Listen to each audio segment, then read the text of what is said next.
talking about his tingly feelings, a little skip in his step.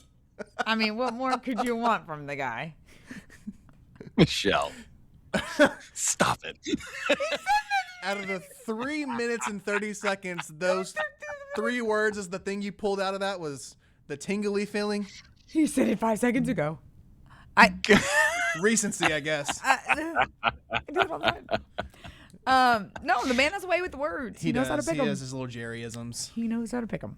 All right, but really, what's that to you Definitely about, has his Jerryisms. Michelle was talking about that off the top of the show with what he said on Saturday at the opening ceremonies, and I'm he's not gonna talking repeat about that hard one. work. Yeah, go ahead. No, you go ahead, Mike. You go ahead with it. Maybe we shouldn't, but you can go find that on social media. It's all over the place. You can watch it on our channels. It was a bit Freudian, if you will. I thought it was interesting in his answer about Romo. Mm-hmm. It kind of seemed like he was politicking for Romo to keep the CBS gig. It seems like there's probably some.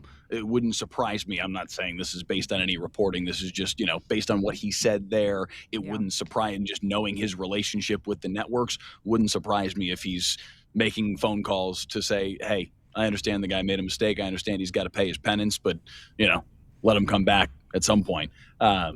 And I mean, I think that he will. I don't think that this is the end of Tony Romo's broadcasting career. I don't know if it's necessarily, it might be the end of his spot, of his time in the number 1 chair. They may say, hey, you need to go to the number 2 team or the number 3 team or something like that and have a slightly less public role than what he has right now as the main guy alongside Jim Nantz.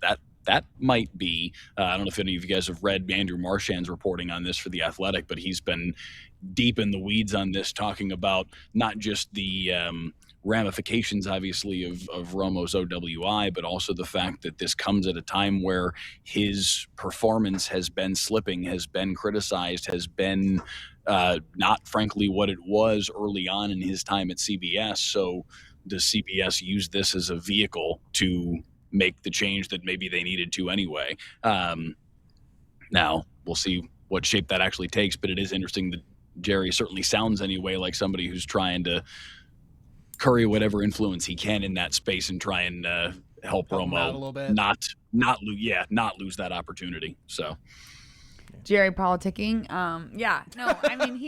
But that's a really good point. Course. And it's something, it's something really noteworthy you bring up, especially because what's the word when people pandering? I don't know.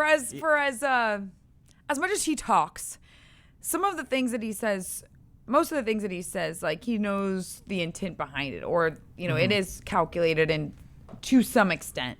And so, Mike, I think you have a really great point about the fact that his voice does carry weight, especially when it comes to media deals the NFL.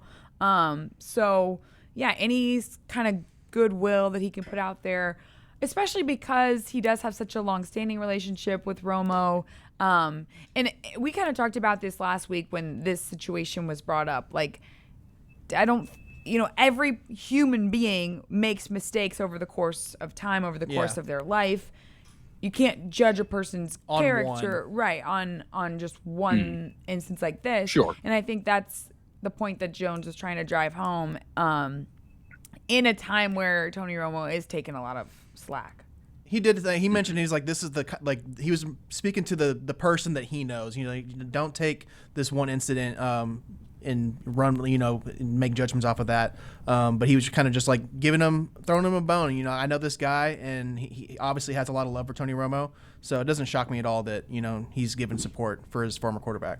Joe brought up a good point with the fact that Jerry Jones has talked about really wishing that offense led by Romo and featuring Jason Witten could have been the ones to kind of break this decades-long drought without winning a Super Bowl. He's also talked more recently about wanting to win one for his current quarterback.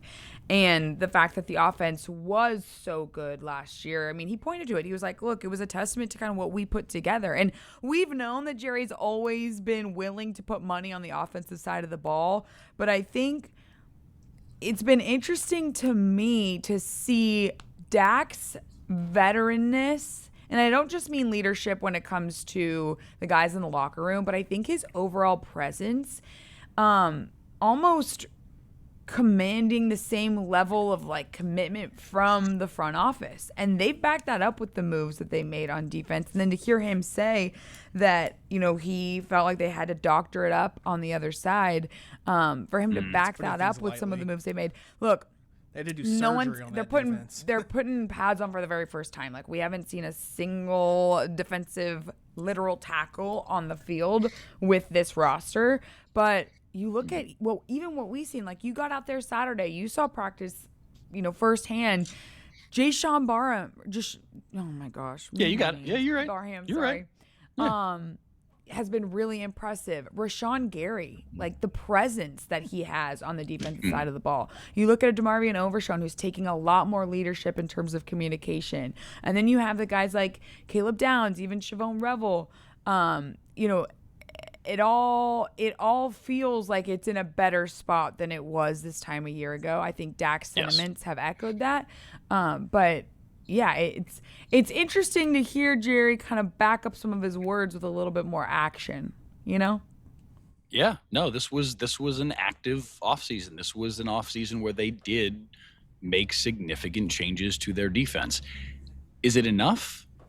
I think it actually is. We'll know more TBD? Today than we've known at any point. Well, yeah, of course. We've got, still over a month and 10 days until the opener. And we'll know more after today's practice than we've known at any point during this offseason, because we'll actually get to see it on the field with pads on and an opportunity for this defense to go against this vaunted Cowboys offense and see, all right, how do you shake up? But I think they did make enough moves to make this defense a healthy amount better. Again, I don't think they're going to be a top 10 defense. I'm not going there, but are you 19th? If you're 19th, buddy, is that enough to get you where you want to go? You're cooking with gas at that point. Yeah. I love Mike's use of buddy. We've infiltrated his brain.